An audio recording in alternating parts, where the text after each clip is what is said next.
Assalamualaikum warahmatullahi wabarakatuh. Perkenalkan, nama saya Najia Salam. Saya dari kelas 5F Manajemen S1. Di sini saya akan mencoba menjelaskan tentang komunikasi pemasaran. Apa sih yang dimaksud tentang pemasaran?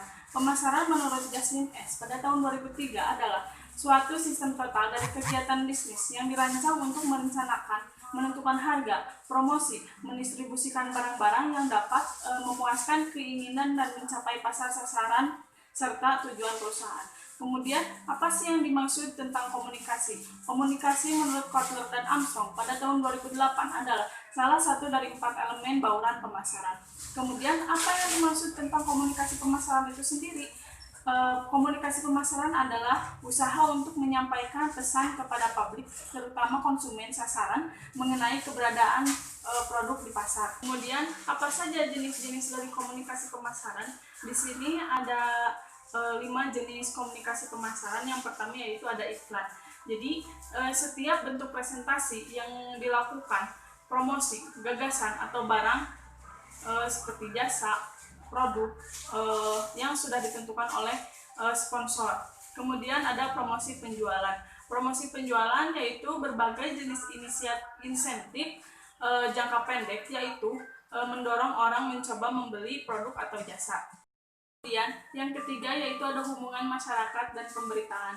Jadi bagaimana sih hubungan si perusahaan dengan masyarakat itu, apakah baik atau bagaimana? Kemudian ada penjualan pribadi. Yang kelima yaitu ada pemasaran langsung. Nah, bagaimana perusahaan memasarkan secara langsung produk mereka supaya pelanggan bisa tahu apa yang mereka jual. Nah, selanjutnya ada model komunikasi pemasaran. Yang pertama yaitu ada sumber atau perusahaan, pihak yang mengirim pesan kepada penerima. Jadi perusahaan mengirimkan pesan kepada penerima atau konsumen. Kemudian ada decoding. Perusahaan menentukan jenis komunikasi apa yang akan digunakan, apakah itu iklan atau apapun itu. Kemudian apakah pesan akan disampaikan melalui iklan atau personal selling, promosi penjualan, public relation, atau pemasaran langsung.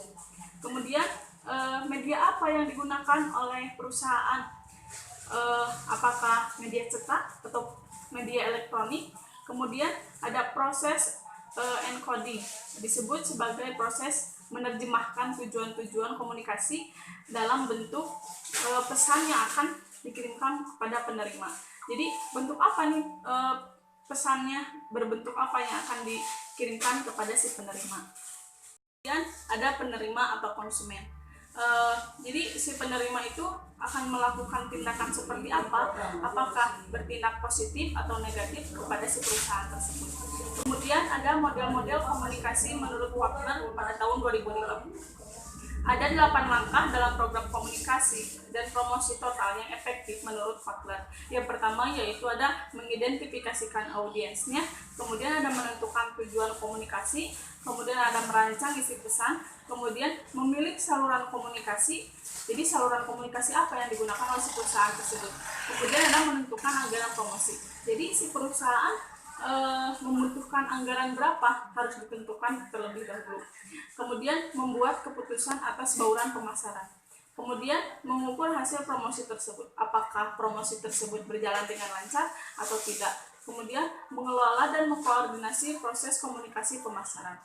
Kemudian ada tujuan dan komunikasi pemasaran menurut Kennedy dan Syamanagara pada tahun 2006.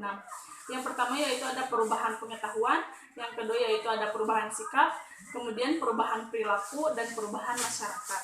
Kemudian yang terakhir, apa sih fungsi dari komunikasi pemasaran? Yang pertama yaitu dapat diberitahu atau ditunjuk bagaimana dan mengapa sebuah produk digunakan oleh orang, apa produknya, bagaimana cara memasarkannya, dan kapan akan dijualnya. Kemudian yang kedua yaitu ada konsumen dapat belajar tentang siapa yang membuat produk dan apa yang dipertahankan perusahaan atau apa yang dipertahankan, bagaimana mereknya, bagaimana produknya, seperti itu. Kemudian yang terakhir yaitu ada konsumen dapat diberikan suatu insentif atau imbalan untuk percobaan atau penggunaan suatu produk.